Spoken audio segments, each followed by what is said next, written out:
Welcome back, everybody, to the Woody Allen podcast where we're talking about Woody Allen adjacent. Thank you for listening. I'm your host, Donald Wonder, and as always, I'm joined with my co-host with the most, author, videographer, writer, podcaster, YouTuber, James Daniel Walsh. What don't you do, James? Welcome back. Sleep. Yeah, I could have told you that. I can see the bags over your eyes. You think you're kidding, but they're there. Boy, I'm tired too. We got a lot to get through on this recording, so let's push on because this isn't just an episode where we're talking about the title. We're going to be talking about the thing we spoke about on last episode, our pivot with the YouTube material and a little change we're going to make. So let's move on. If you've been following the project, last time we spoke about the movie with Sylvester Stallone and a lot of other great cast members. It was that good old boy Oscar. If you're watching this on YouTube, I will put a link in the top. If you're watching, you can see there's a link in the top right hand corner. That will not only take you to that discussion, but our whole playlist of other movies we've spoken about. Of course, we've spoken about every other Woody Allen release as well. And as you should know, if you've been following us, while we're waiting for another Woody Allen release or epic Woody Allen news, we're going to be talking about Woody Allen Adjacent, a project I've loved doing with James. And for the next movie, which was my choice, yeah, man, it's an interesting one. Yes. I can't wait to get James' opinion. So, James, do what you do best. Introduce us to the movie, because I can't talk, and let us know what we're talking about today, if you don't mind. Today we're going to be talking about the 2003 movie The Shape of Things, directed by and written by Neil. Is it LaBute? LaBute? I would say LaBute. Sure. I would say LaBute as well. Yeah, sure. Neil LaBute, and starring Paul Rudd in an early role. Very early role. And Rachel Weisz, an actress I don't see that much anymore, but back in the early 2000s, she did a lot that I liked. I really like her. Gretchen Mol too. You don't see her as often as you used to. That's true. And fun fact, I don't know why I'm bringing this up. I just always remember Rachel Weisz being married to Daniel Craig. 007, or not 007 anymore. So, but anyway, James, you know what? Before you get into it, I want to explain myself about this movie. So, this is a movie that is very hard for us to talk about without spoiling certain elements, because this is one of those movies that it might not be all that you think it is when you watch it, especially by the end. So what I want to do is I want to talk about our thoughts about the movie without spoiling it. And then for those who have already seen the movie or who decide to check out the movie and come back, we're just going to get into all of our thoughts, spoiler free, what the hell's going on with the movie, and what we thought going forward. I originally saw this movie back in the day, probably a year after it came out, as a teenager, saw the movie, saw the ending, and I thought, that's fucked up. And this movie's always been in the back of my mind that's really fucked up. Now, the actors have gone on to do really good things, really big things, have blown up. And the director did another movie before this one that some would even argue is more polarizing than this movie itself. But this movie's always stuck in my mind. And being a Woody Allen fan, the question I ask myself is why Woody wouldn't do this movie.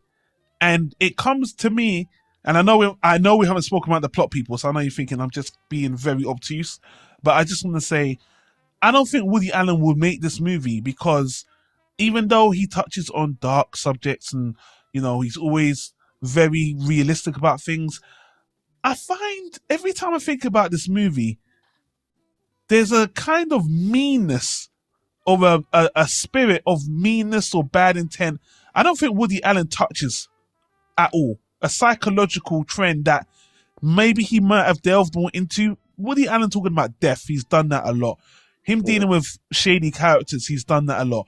But when you're dealing with really fucked up people psychologically, I don't think I've seen Woody Allen do it like this. I think it's intentional. And to me, that's why this movie is always stuck in my mind. and I've always wanted to speak about it with you, James. So, with that said, I'm going to take a pause and I'm going to ask you, James, what did you think of The Shape of Things? Well, as far as like a comparison to Woody, the closest I can think of is Deconstructing Harry. Like that's the only time where he got really dark. Maybe Husbands and Wives to some extent, but not to this level. And I could see Woody doing something like this maybe as a bit in a movie. Yeah. Especially with how it ends, but playing it up more comically. I hate this movie. I'm not surprised. And not because of how the movie is made, but because I dislike every single character in it, including Paul Rudd, who really... Paul Rudd actually, to me, is the weak link in the movie. Because he is playing it so just spineless and cringy, and nobody acts this way. This is him this is like, and I think if I read it correctly, that this was based on a play that he did that the director did first. Correct. And then he turned it into a film. Paul Rudd feels like he should be in the stage version of this. Everybody else, I felt like they're in a movie. Paul Rudd felt like he was playing it, to the back row. And wow. Just the goofy kind of, especially in the earlier scenes. You're right. It's difficult to because we haven't even really said what the movie is about yet. Yeah, he's just so pathetic throughout the whole thing. And I am 100% on his side at the end. Yeah. But he's still just so weak throughout the entire movie. And I know that's the character. I know that's what he's supposed to be playing. But he's playing it in a way that is just almost like he's playing it for laughs when it's not really funny. Yeah. And I think that's just maybe where he was at in his career at the time. He hadn't really found himself as far as what his persona was. And it's just, I was mad by the end of the movie. You're right. What I was thinking, I was watching the end of this movie. I thought about it afterwards. I think I watched the end of this movie. If you had a camera on me, I bet it's the same expression on my face that I would have if I was watching The Exorcist or some horror movie. I was watching, and I muttered to myself several times, Jesus Christ.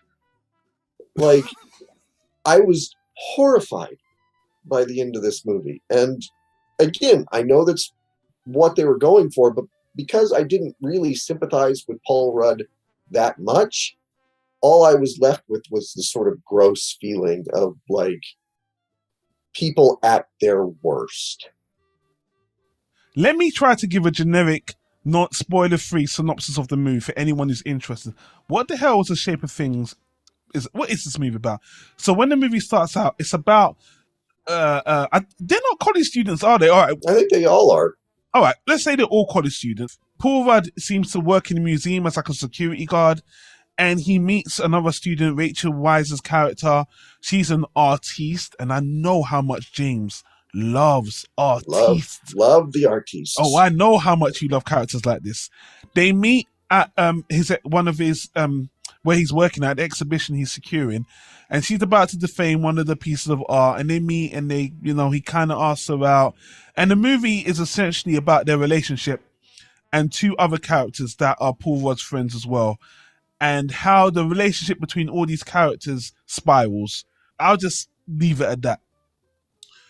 So, like I told you, first time I watched the movie, I thought generic. I don't even know why I watched this movie the first time, to be honest with you, because Paul Rudd and Rachel Weisz, maybe I watched it because Rachel Weisz, I liked her from The Mummy with Brendan Fraser back in the day. I don't know why I watched the movie, but at the end, I was like, this is so fucked up, man. This is so fucked up. And it always wrong with me. But I wanted to understand. I just always didn't quite understand why people hated this movie. Because at the time I was watching it, I mean, people hated this movie with a passion. Fast forward to today, if you look on Rotten Tomatoes and IMDb, it's split down the middle. It is 60, it's above average. It's like, people are fond of it, but some people hate the movie.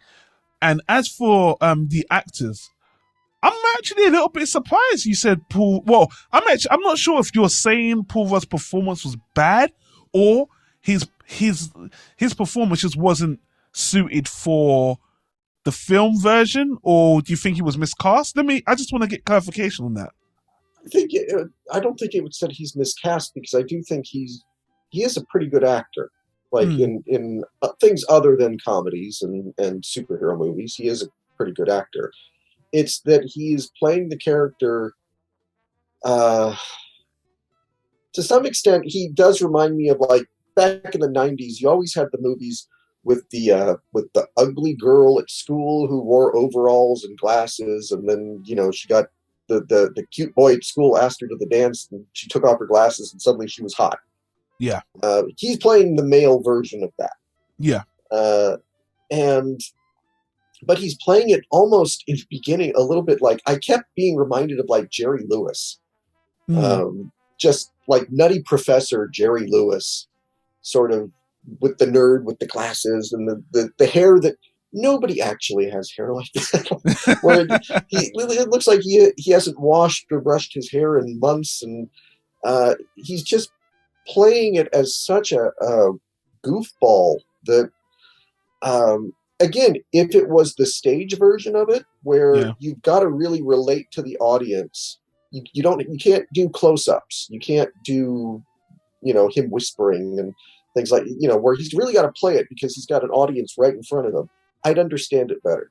But in the movie version, it required a little bit more subtlety, and there is no subtlety to his performance. That's true.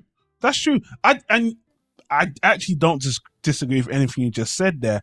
I just felt like seeing, where Paul Rudd goes in the future, and even the most ironic thing was I was watching this movie thinking, this is the second Paul Rudd movie we've spoken about in our project, because obviously there was the comedy that you recommended, They Came Together, where it's like a mockery to some extent of this as well. He's playing a really soft, goofy character, but obviously that's a complete parody. But near the end, when his character starts to change and there's that emotional stuff at the end, I could see in his eyes, I thought, you know what, I'm buying it. I really feel like he's selling me on it. But you're right, most of the other people feel a little bit more natural, where he does feel like it is a little bit of a SNL skit. He is playing the nerd. I wouldn't say Jason Biggs level, American Pie level, but it is exaggerated. And he does get better as the movie goes along. He does get better. Well, because that stuff gets toned down. Yeah, which is the point. But as you said, it's a bit too obvious. And on repeat watchings, you can obviously see that it is very forceful to do it that way. So yeah, Rachel Weisz, she's great in this role. I'm sure people will hate her for this. I found it very interesting that I will play a clip from the playwright director as well. Him speaking about when they did the play, you couldn't even get as much emotion off her than in the movie version, just because you could do a lot more stuff with close-ups on the camera, and she played to the audience. So the director was saying, actually plays more powerful in person than it does on film. But Rachel Weisz is a phenomenal actress. I really like her. I wish I saw her do more things, because everything she's done, I really like. And here, she plays kind of a detached, cold character, not even getting into the end. And there's something that I never, when you watch those movies, like you said, where the guy's desiring the woman and then either the man changes the woman changes the man, she was never desirable to me. The fact that she's a pretentious artist is annoying, of course, but there was just something I found cold about her that, up until the end, I just couldn't put my finger on.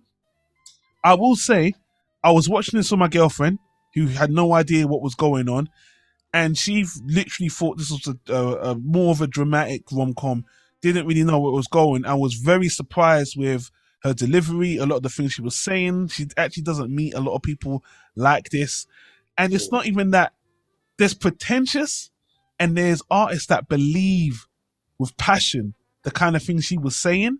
And that's the kind of thing. And there's also sociopaths. Yes, exactly. That's it. That's basically what I was getting to. So her performance is great. The other two actors, I thought they don't have as much screen time, but yeah, they were good as well. And I'm not surprised you have to stay in for this movie. Before I let you go on more, I need to ask you, this movie made today, how do you think it plays? Oh God. That's tough because you definitely, I think they would want you to sympathize with Rachel Weisz's character more today. Yes. Like, I think they would either soften her up or they would just expect you to agree with her. Do you think what she was trying to do as a character in this movie holds any weight in terms of the search of truth, or do you think there's any point to what she was saying?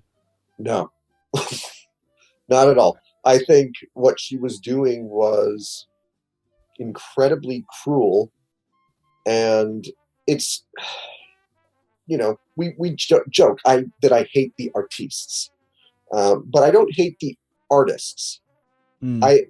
Because to some extent I am one, and so and we're talking about Woody Allen. Woody Allen is an artist. You don't go to Woody Allen movies to watch special effects and things blowing up. You go to watch people talk, and you go to watch finely crafted dialogue and things like that.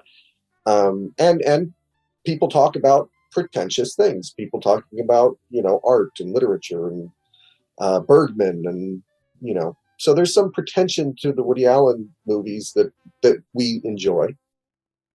And then there are sociopaths. Then there are people who think very highly of themselves.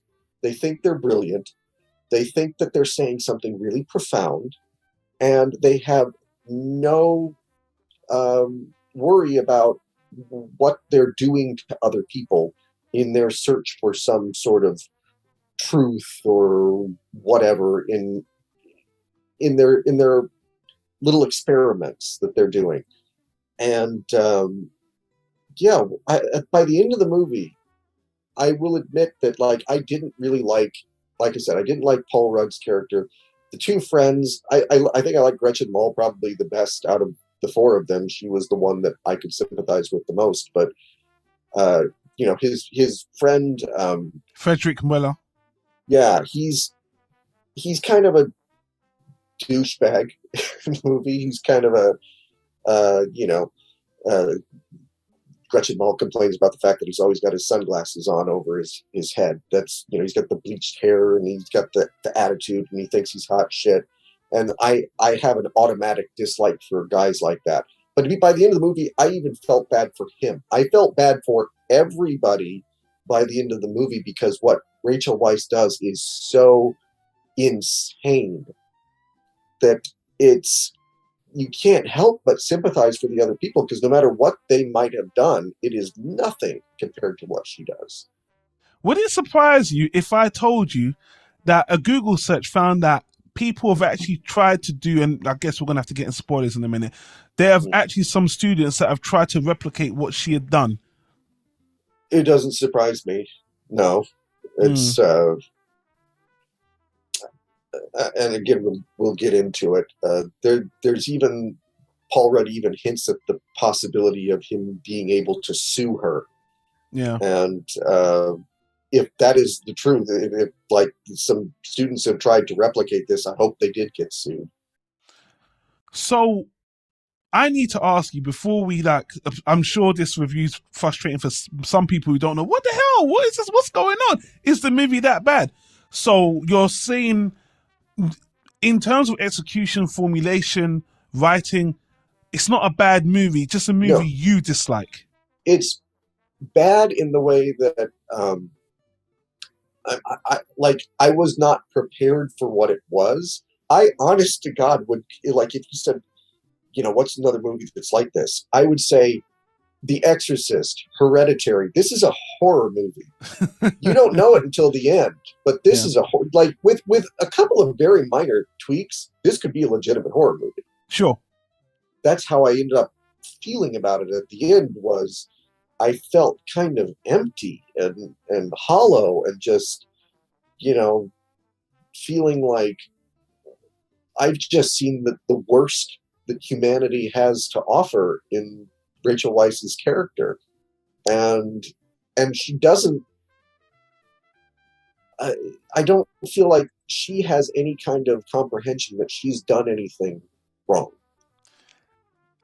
I'm so interested to see what Woody Allen would have done with this, because I honestly think, and no shade on Woody, I just think he might think this is just a bit too grim for him. And I know this is a man who's written about death and murder. I think he could. I was thinking about it, and I was like, a younger Woody, like early 1970s, the early funny ones.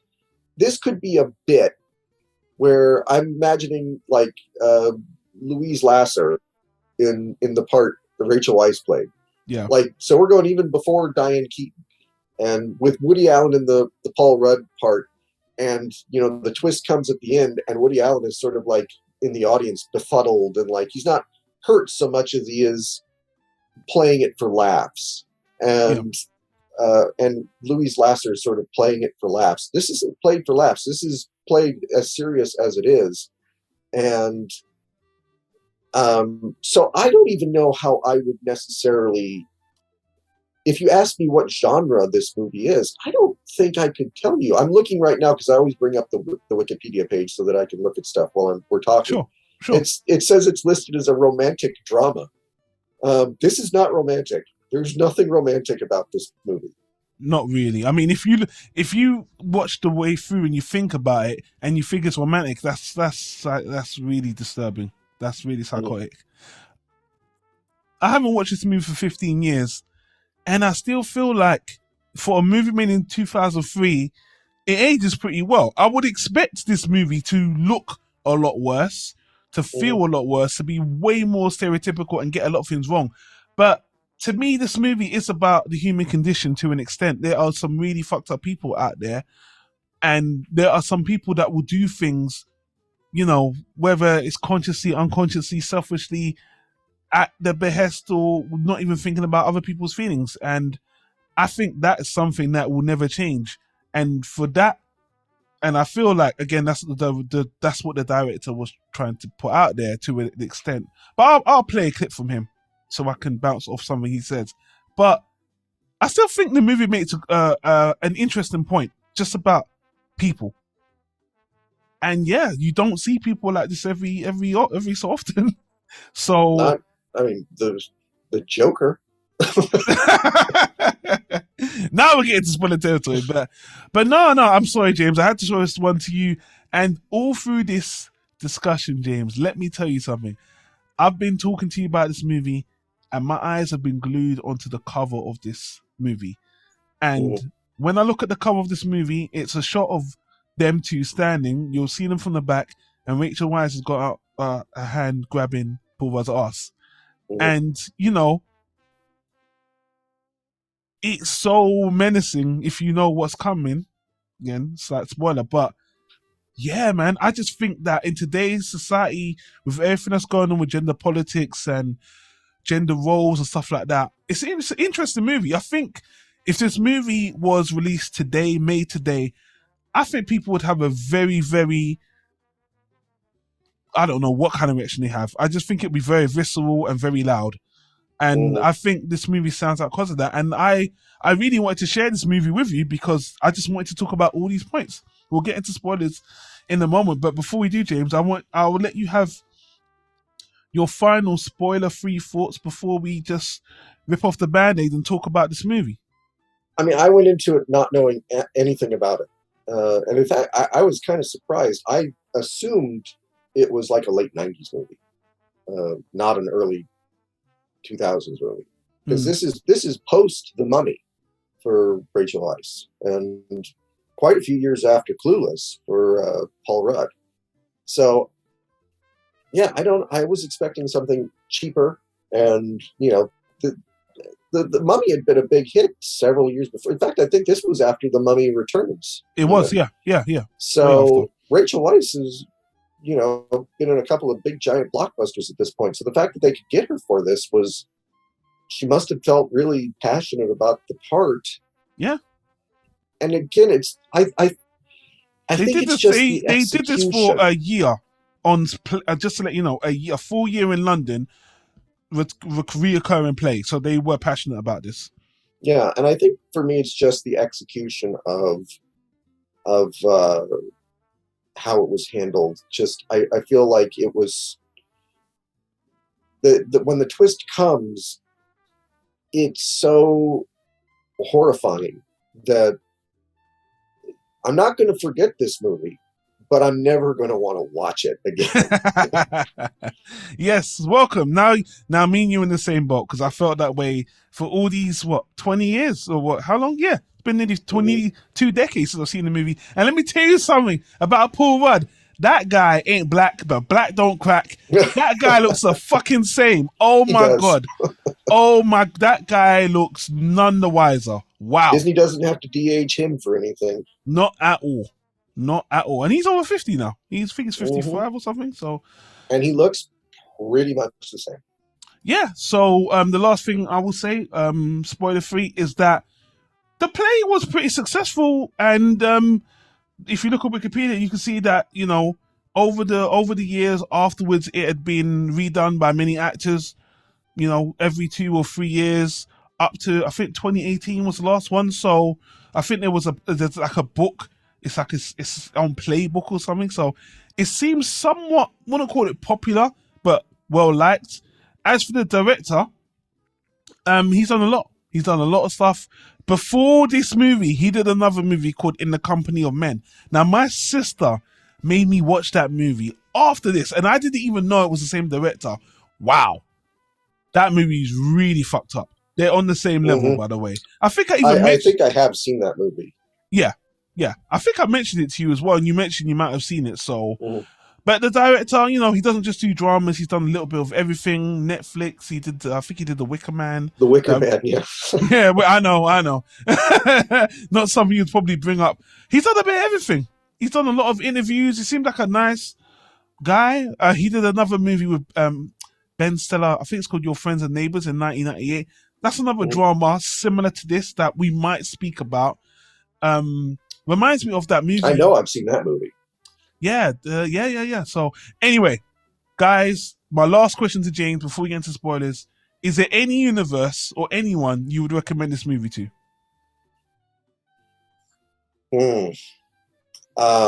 Women who hate men. I shouldn't laugh at that. I felt a little bit more after watching it after all these years. I tried to see it more from her point of view, from a cold calculating the point she was making, and the point she was making, even though they were true by definition, she proved her point, but she did a lot of damage to prove a point. That's all I'll say before you get spoilers. I would say it's worth a check. Get ready for a little surprise with the movie. If nothing else, you'll see these two actors come together. You might have seen they had a lot of kissy, sexy time in the movie. And yeah, it was nice to see Paul Rudd do a quote-unquote rom-com before he did the parody of that rom-com which James already recommended to us. They came together. So he was well ready. He was well ready for a parody after this movie. So anyway, guys, check it out. You can stream it. You can get it on iTunes for £2 or whatever. And yeah. So let's move on. Now, for those who do not care, but I'm not going to watch the movie, just spoil it. What's the big reveal? What happened? I'm going to let James take it away. What's behind the veil, James, and what is this movie actually about by the end? It's an experiment. It's Rachel Weisz never had any feelings for Paul Rudd. She never cared about him. She in fact lied about everything personal about herself. This is all just part of her thesis. that she's presenting at school, taking a loser and transforming him, sculpting him into somebody who, at least in her own opinion, is more attractive and more interesting. And basically, she just humiliates him. He has no idea that any of this is happening. He invites, or his friends at least, are invited to this, and in front of just,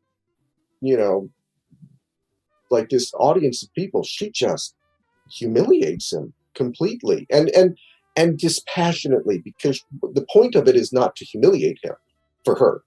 The point of it for her is, see what I did? I'm an artist. I sculpted a human being into something different, something better. And she puts on display for anybody who wants to see their sex tape. I mean, I can't imagine him staying at this school. Also, as part of her experiment, she broke him up from his friends because she thought his friends weren't worth him having. And she broke up his friends' engagement. These two people that he seemed very close to, and they were going to get married, and she makes it a point to basically destroy that. So she is, in every way, evil in this movie, and remorseless, and very much a villain, in my opinion. She reminds me a lot of, there's this movie that I had always heard about that was so great, like one of those post-Pulp Fiction kind of Tarantino wannabe movies, called The Last Seduction, that had Linda Fiorentino in it. She's sort of the femme fatale, and, spoiler alert for this 30-year-old movie, but basically, by the end of the movie, she sets up somebody to take the fall for a murder. She uses this guy, and at the end of the movie, you just see her lying on a beach, and she got away with it. And I hate the movie because she got away with it. And that's how I felt at the end of this movie was, even though Paul Rudd says, I could sue you for this, you kind of know he won't. Yeah. And so she's just going to get away with it. And there will be no consequence for what she's done. And it just left me feeling like, I wanted there to be some sort of retribution for what she's done. But while she has shaped him into the man that she wants, the man that she wants also is still kind of spineless. He's going to do whatever she tells him to do, which is what he does throughout the course of the movie. Changes his clothes, he loses weight, he changes his hair, he gets a nose job. Anything she wants him to do, he does, because he is so weak and pathetic. And she hasn't really changed that about him. Yeah, he's cool. Which just left me... I kept waiting, because the friends are in the audience. And I kept waiting for somebody to stand up and shout at her, or if I missed it, I don't even remember them cutting to the reactions from the friends. James, what are you talking about? Your Did I miss something? Your emotions got the best of you. It might have been, because I was so mad. Yeah, no, and you know what, James? 100, and this is why I'll honestly say this is a movie I've actually enjoyed more on repeat viewings, because I don't blame you. Within the first 5 minutes of her speech, the woman, the female friend, walks out. She rips up the thing she gave you, the leaflet, and walks out.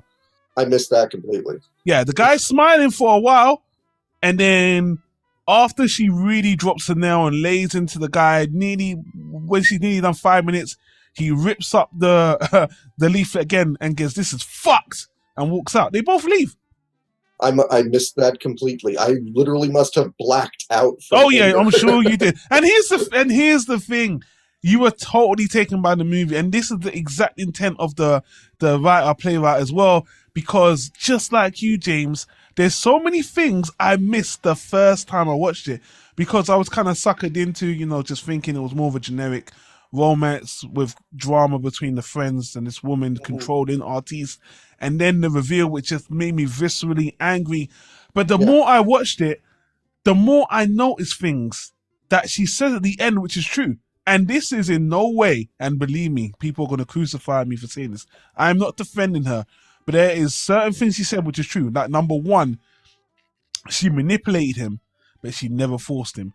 Every decision he made, she prompted him, but he took. In particular, one of the worst decisions he made when they were sitting there, by the way, like, let's go back a little bit before the reveal.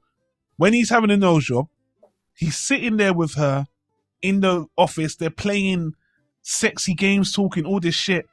And she's nudging it. And he wants to leave. And she just keeps on saying little things. And basically, she's using sex to keep him there, to the point where they literally almost have sex in the toilet. Where I'm just like, wow. But again, she's using her wiles to seduce him, because that is what this is basically, a seduction. But then she also makes the point that as he changed, which again is like, this is a good observation, the more he became more attractive to other women and stuff like that, he seemed to get more attention.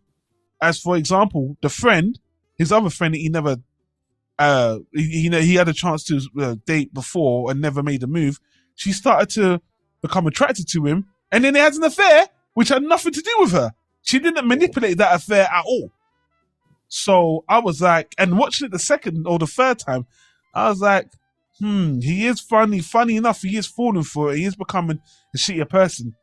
And that was the crux of her thesis, was what she said in particular, which I didn't hear the first or second time I watched it because I was just so angry, is that she was trying to say the more that we buy into men getting all these great attributes, you know, people seem to forgive the bad behaviors of men. The more he became handsome, the more he started to lie. Then he cheated without telling me.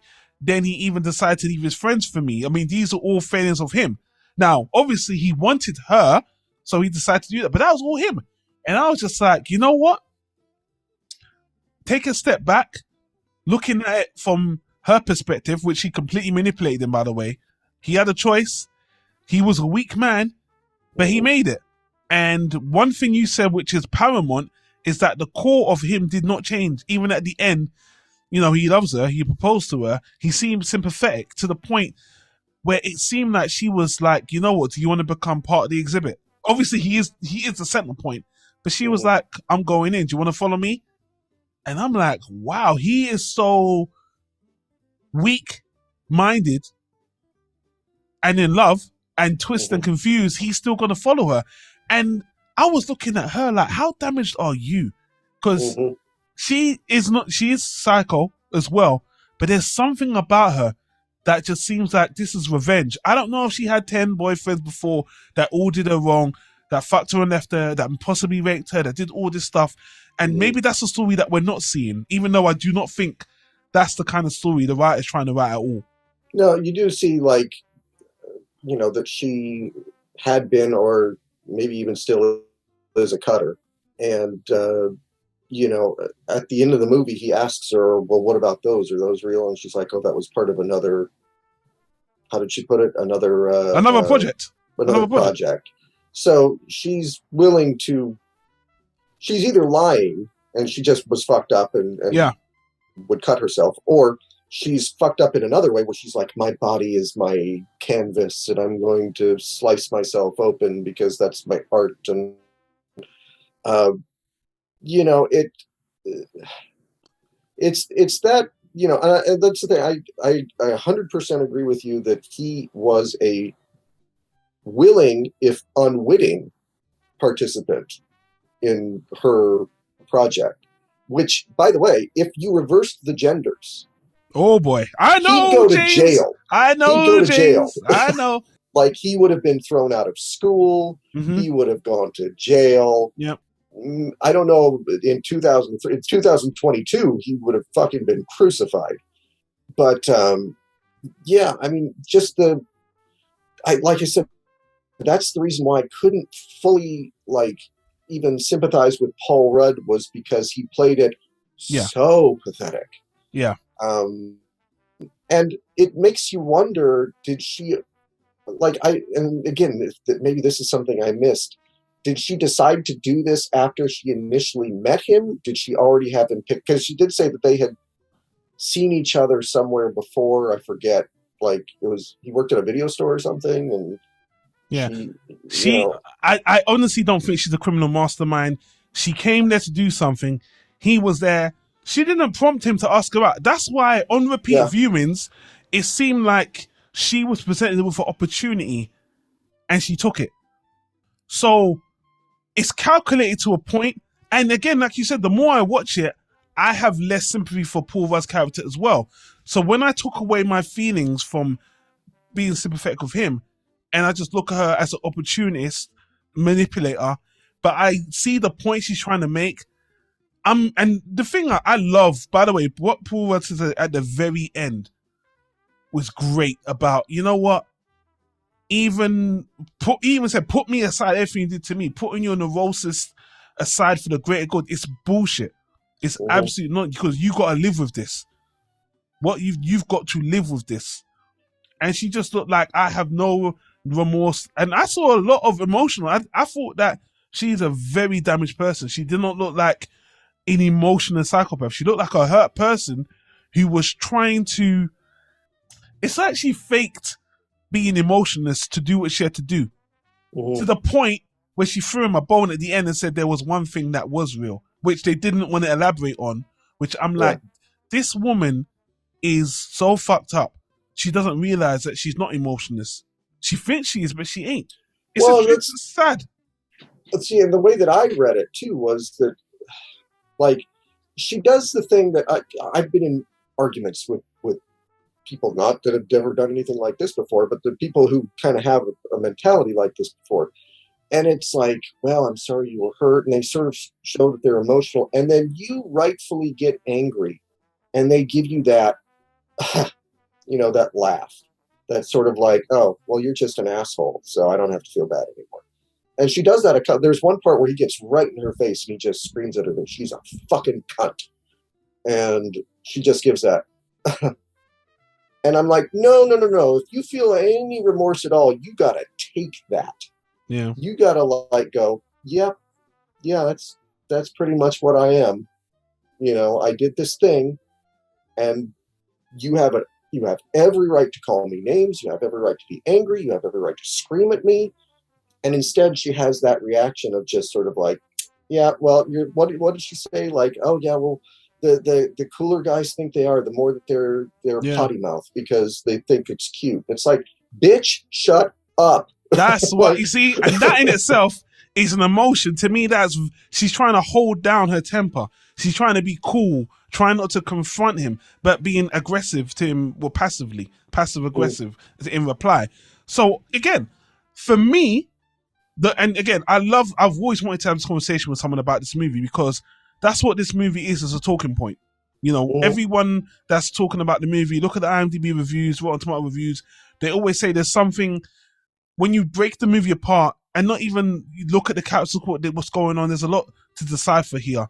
There's points being made, and there's surface level things that is horrible. She's a manipulator. She's a horrible person. She used her own body, by the way, to make her point, which is disgusting, which she had no qualms about. But how can you do that and not have qualms about? She, as much as like I said, you could argue that yes, everything he did willingly, but at least the way that we define rape currently, having sex with somebody under false pretenses, is rape. 100%. 100%. So, again, this is why, to me, any discussion about this, you have to ask yourself, if the genders were reversed, how would this play?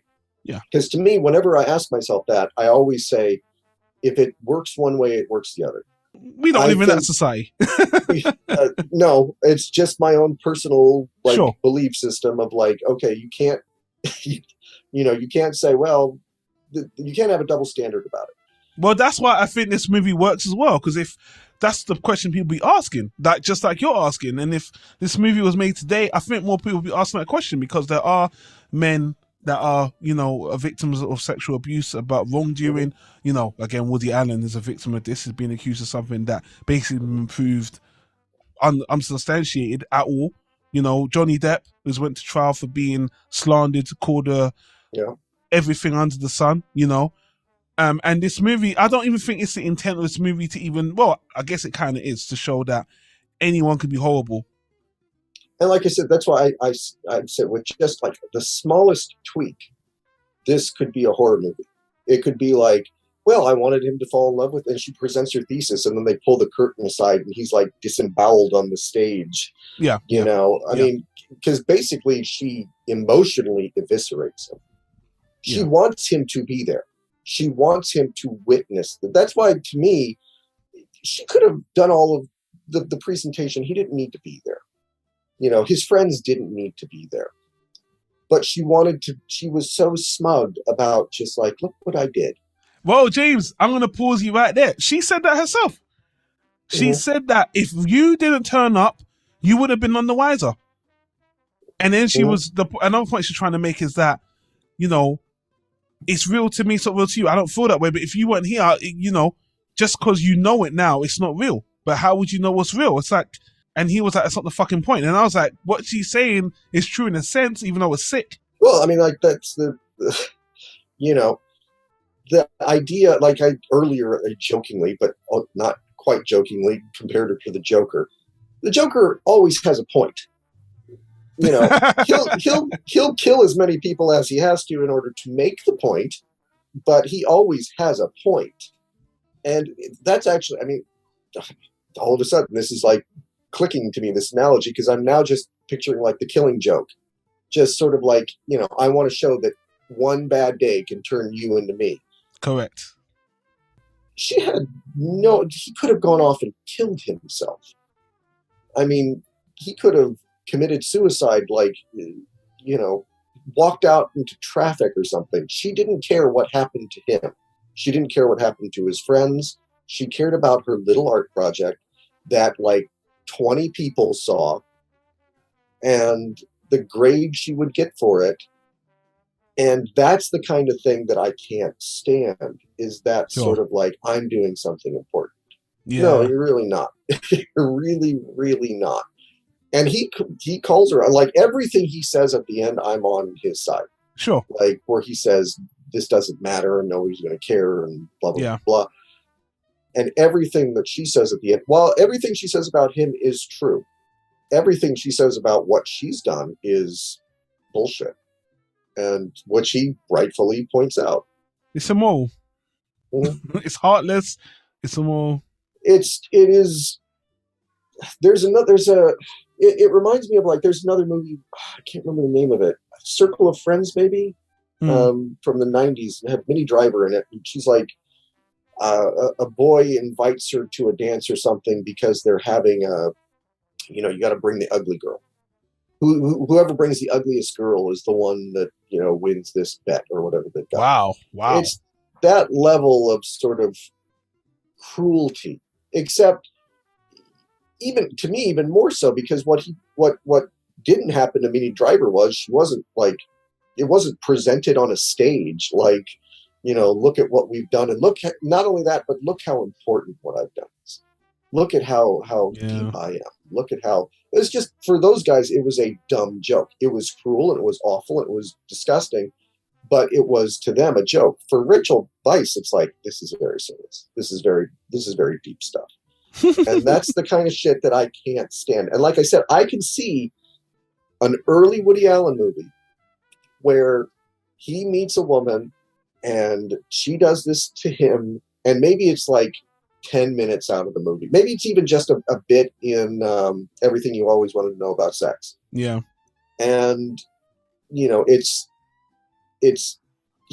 played for laughs. You know, it's played, he's sitting there in the audience and he's sort of like, you know, fumbling with his glasses and he's nervous and he's whatever.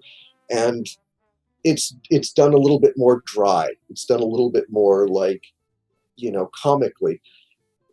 At the end of this movie, I didn't know, and I guess she makes the point. You can disagree with what I've done. How does she put it?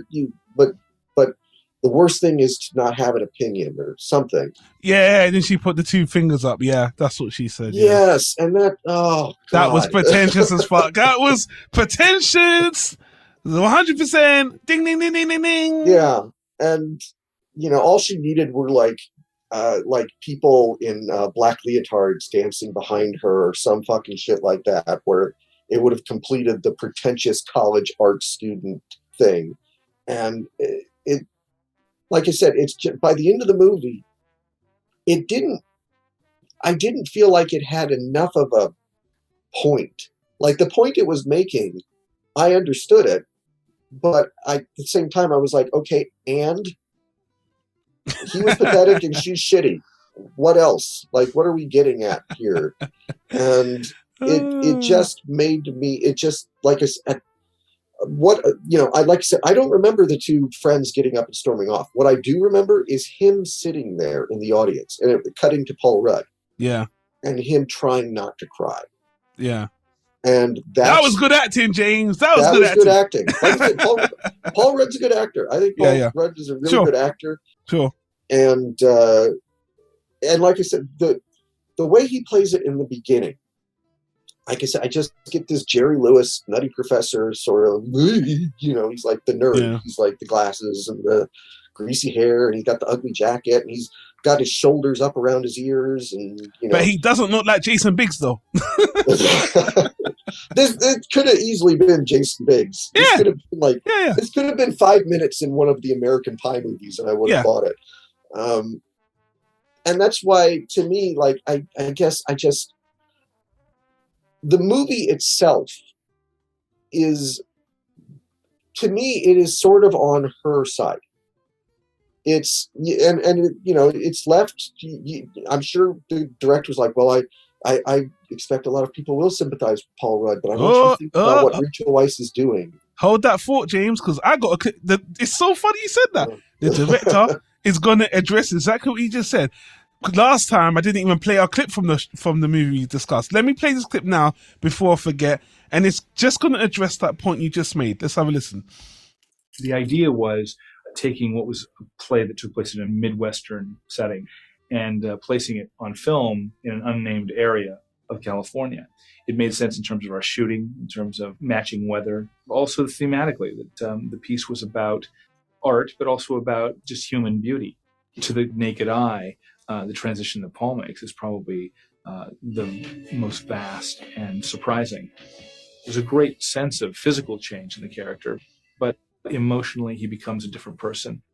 Rachel's approach to her character, Evelyn, changed from the stage, which is this very presentational medium where you have an audience there who essentially become her audience at her thesis project. And she worked the crowd like a lawyer or a circus clown, which are occasionally synonymous. She was able to state her case with the very audience who she has misled in a really seductive, theatrical way. And we had to find a different way to change her from art student to art terrorist by the end of the film. She probably played her final scenes with greater emotion on film than she ever did in the theater. When a camera can go right up into her face, you can detect flickers across the eye or a wiped away tear in a much more almost violent way than you can in the very confined, non-changing space that is a theater. It was a much greater split between who is right and wrong in the stage play, as opposed to we're very torn emotionally. The gray areas will probably play up even more so. It was much more black and white experience on the stage. I wonder if we all agree with that now that we've seen the movie. But Rachel Weisz's performance, especially in the play, was meant to be that last scene she has she actually addresses the audience. She breaks the fourth wall. And that really gave the play that immersion. And that's why this seems to be kind of a favorite for actors doing this play. And in the play, they actually switched the roles around, the genders around, actually, which they mentioned in the Wikipedia over the years. And this you're not going to like because it is very pretentious. You know what's the name? Adam, Evelyn, Adam, Eve? Yeah. Yeah. I can see James rolling his eyes already. No, I saw that and I was like, what is the point? What are you saying? Like, that's, to me, that's the thing is like, again, I'm imagining the director wanting to say this is this is, and I don't have to, like, I like when you got a villain and she's the villain. I'm sorry, Sure. that's how I see the movie. She's the villain. She is. But you've got a villain who's making a point, and they have some argument to be made. And her argument that he was willing and that he did all this stuff, and all she had to do was gently push him. That's all true. It doesn't change the fact that she should be expelled. It doesn't change the fact that she may have committed sexual assault by misleading him the way that she definitely, I mean, I don't think this was a law at the time, but, you know, putting the sex tape on display, that's now very much a no-no. Sexual crime, correct? It is a crime. Can't do. Yeah. And when the play is done with where the Paul Rudd character would be a woman, if you had I'm just imagining, like, now I'm just thinking of it like, did you ever see the movie Magnolia? Oh man, Tom Cruise and all them, yeah. I'm imagining now like the Rachel Weisz character being Tom Cruise, you know, up there, because there's no way that a guy can play that part and have that speech and talk about what he did without sounding like a fucking rapist, without sounding like a complete piece of shit. There is no gray area if it's a guy. And so by my own rules that I tried to have, should be no gray area if it's a woman. And what she does is, you could get, you know, like you said, that movie that I compared it to, The Last Seduction, you know, Linda Fiorentino, she seduces a guy and she's like, oh, we got to get rid of my husband and blah, blah, blah, blah. And then the guy kills the husband and he goes to jail and she gets away with it. And it's like, the guy was a schmuck. The guy was, you know, he did something wrong and he took the fall and he should, but she shouldn't get away with it. And the message of that movie to me was, look at what a strong woman she is. You know, look how amazing. It's why that movie is like, I would list that as one of my most hated movies. Hey man, come on. Woody Allen taught us sometimes people just get away with shit. Even Woody Allen put that. And when Woody does it, you know, in Crimes and Misdemeanors, because that would be one of, like, maybe after Love and Death, that would be my favorite Woody Allen movie, is Crimes and Misdemeanors.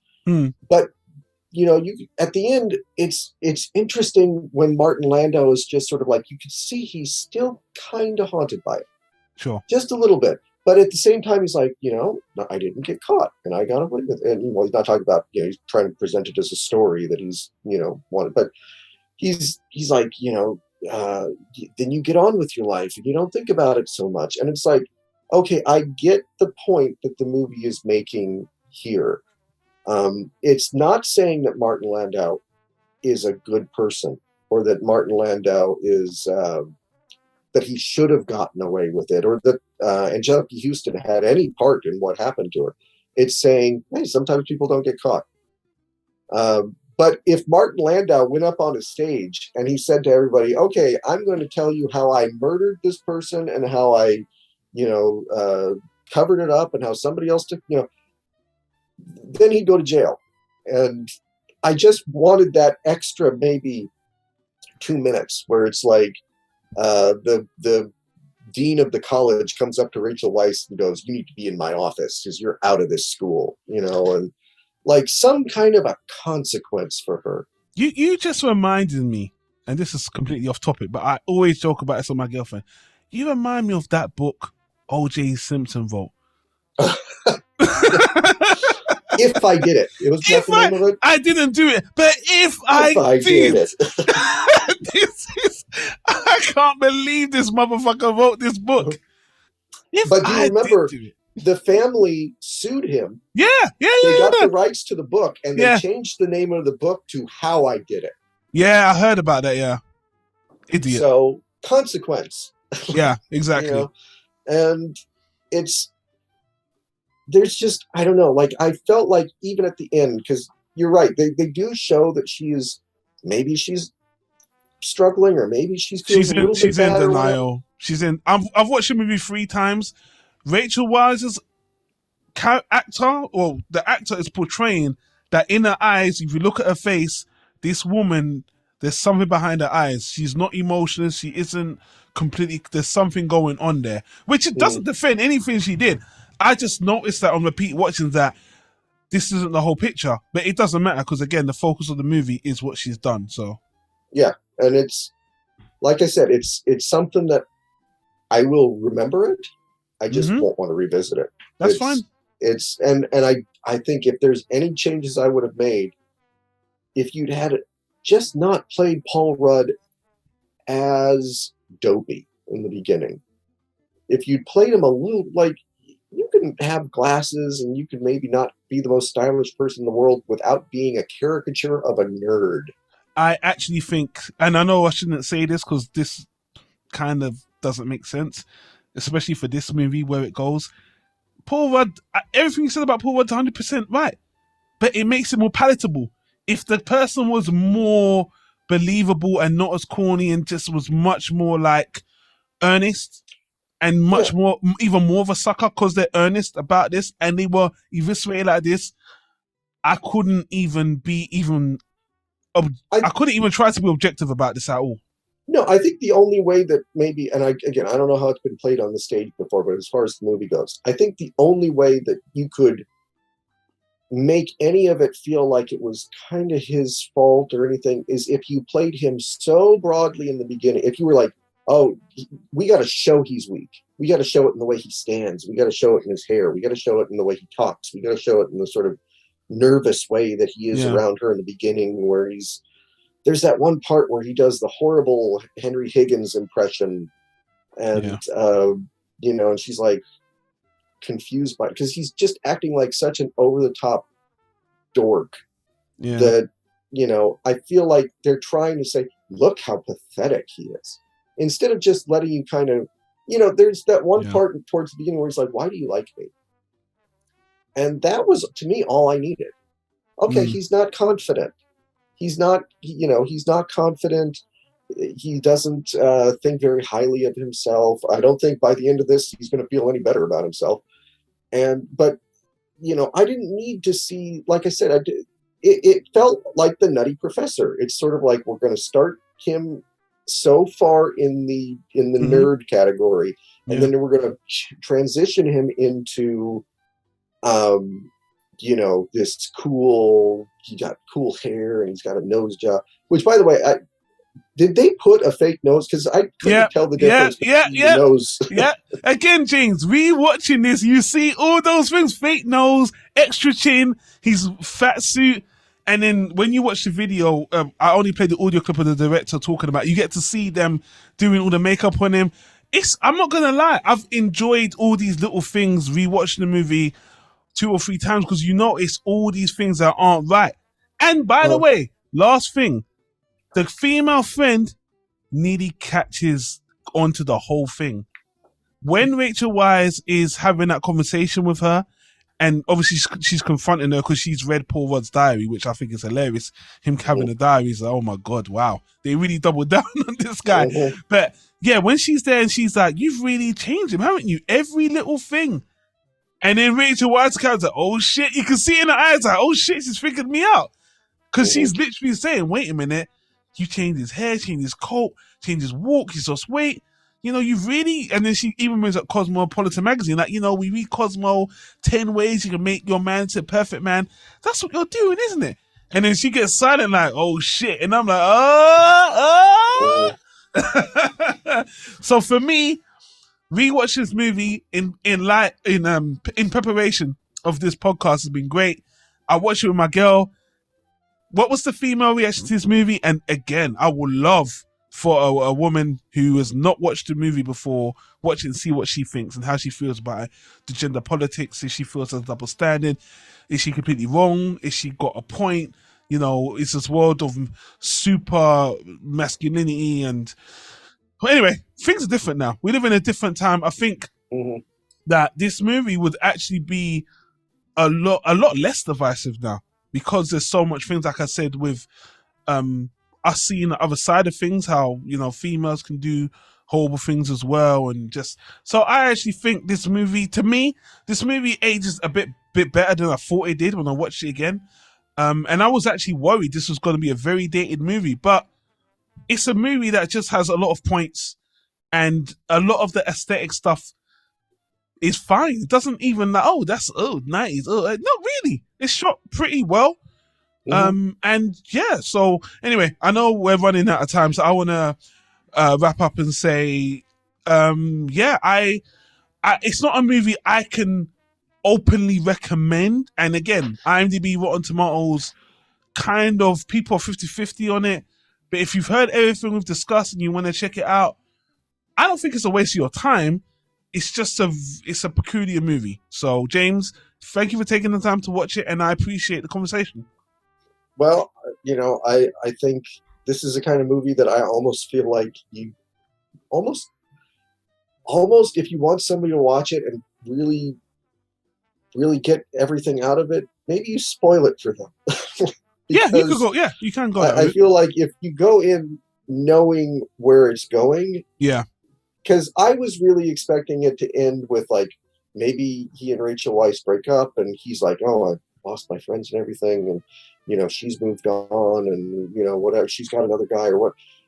I didn't expect where it was going to go, and so when it happened, it was like watching. It almost was like from dusk till dawn. Suddenly there's vampires. Yeah.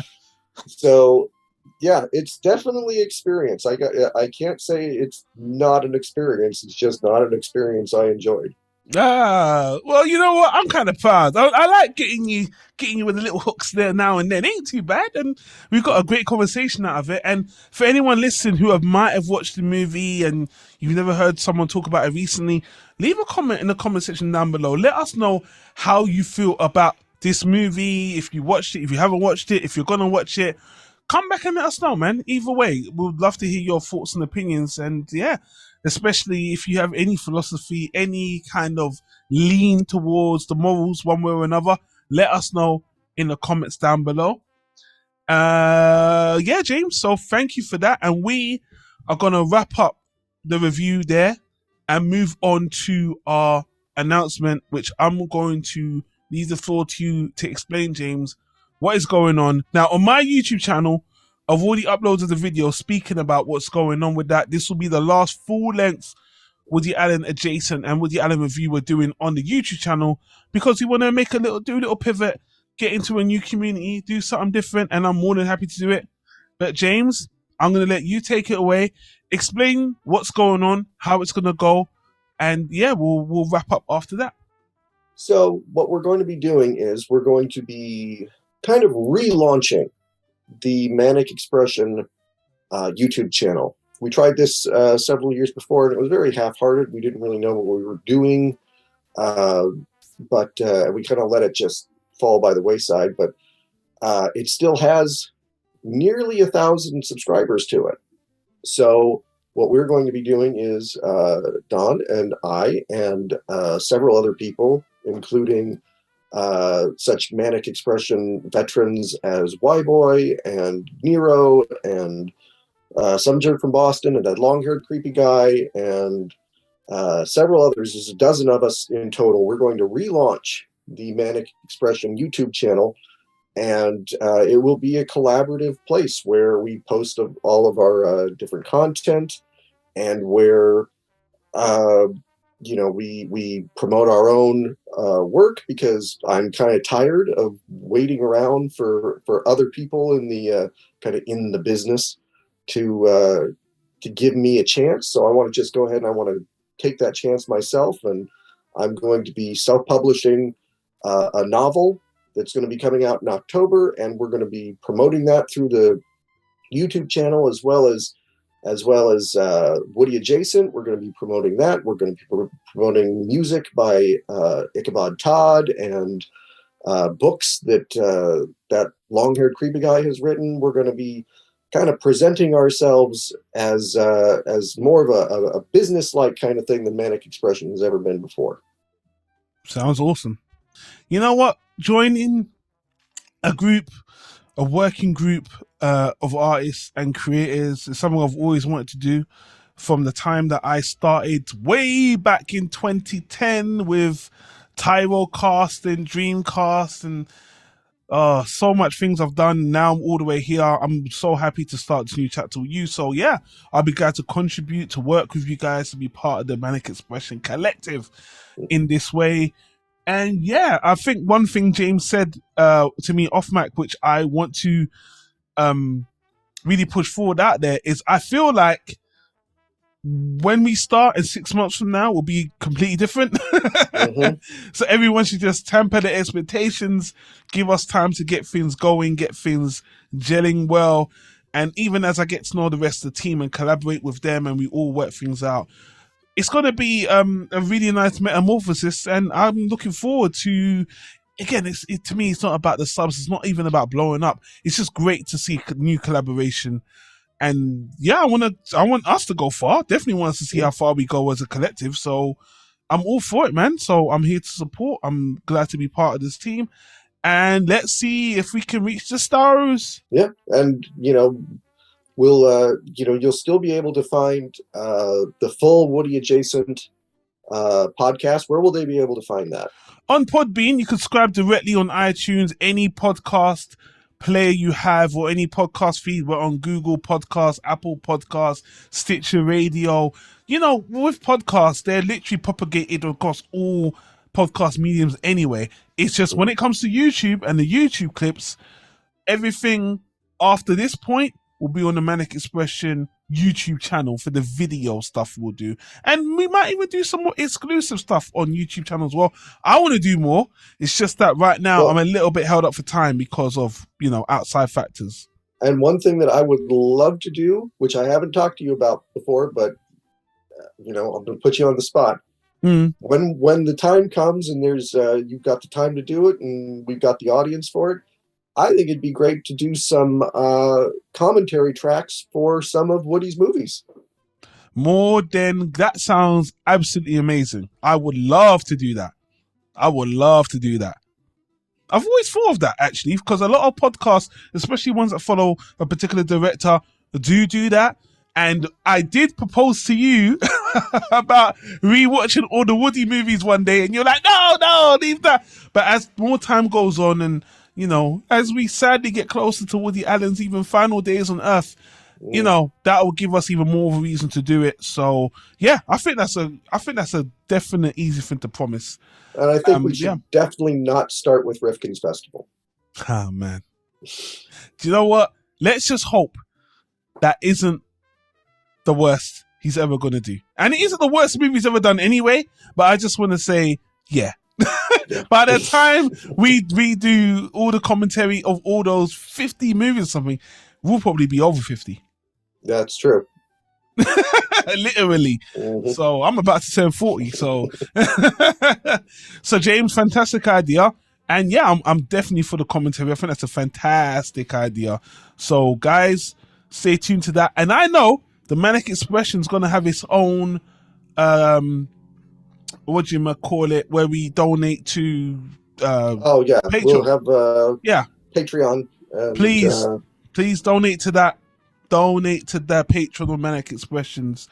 We're all going to be sharing into that and helping. If you don't feel like donating to Patreon, if you feel like actually getting something out of it, like I said, we're going to be selling our wares over there too. So if you feel like supporting me, you could buy my book. If you feel like supporting Woody Adjacent, you could donate to Don's Patreon, buy Ichabod's albums on iTunes. There's lots of ways to support us without going on a Patreon. Cool. Well, change is coming, and I'll do my best to put all the links in the description, be more communicative about it. But again, give us time to get properly into this transition. Again, by the time this podcast goes out, I should have already announced pretty much everything James said on my YouTube channel, but James was a lot more eloquent and a lot more detailed. What I did, James, on my channel, because I know you haven't seen that video as of yet, but I just kind of rambled through a little bit of what you said. But yeah, James will follow up on that video and all the others, but stay tuned. I'll update the links, especially on this podcast, as they develop. But yeah, man, where can the people find not only you, James, as always, but where can they find Manic Expression, the YouTube channel, where everything is going to be shifting to in future? There's not anything to find on it right now because we've cleared off all the old content. So as far as finding it right now, that might be a little bit difficult, but when Okay. the time comes, we'll go to social media. We're going to have, that's the other thing, we're going to have we're going to have our own Manic Expression Twitter, Manic Expression Instagram, Manic Expression TikTok. I don't know how TikTok works, but I'm going to find out. Neither do I, James. Me and you are old fogies. That's true. I have no clue about that, but luckily we have somebody running our social media who does. Awesome. But yeah, when the time comes, we'll hopefully be launching around the middle of August. Awesome. I'm ready for it. So, James, where can the people catch you, just you, directly, if they want to get in contact with you? You can find me at manic-expression.com, and my books are available on Amazon. Yes, thank you for that, James. You can find me on Planet Tyro.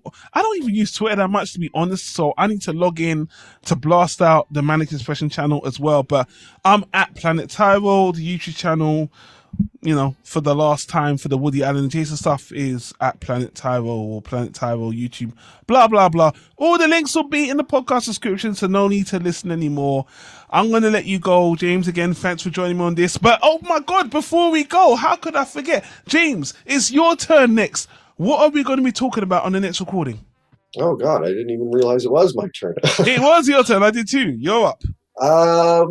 We were talking about two different movies. I think I'm going to go with the Chris Rock, Julie Delpy starring 2 Days in Paris. Correct. And funny enough, I was watching that movie partly earlier today, so I'm looking forward to that. Chris Rock has obviously been in the news this year for certain things, certain slaps and whatnot. And yeah, I've actually got a ticket to see him and Dave Chappelle in London. Dave Chappelle and Chris Rock are doing... That's amazing. Yeah, for the first time, they're going to do a 2-day show in London, the O2. And let me tell you, James, I bought them tickets. And you know what I can't wait to do, James? I can't wait to sell them. Man, I've seen Chris Rock twice live already. I don't need to see them live. I'm an old man. I'm happy enough to watch them too on Netflix. I want to make some money off those tickets. So, yeah, man, look out for that, guys. I'm a scalper. I should edit that out. Anyway, that was the podcast. Thanks for listening. And we'll see you guys on the next recording. Thank you guys so much. Take care.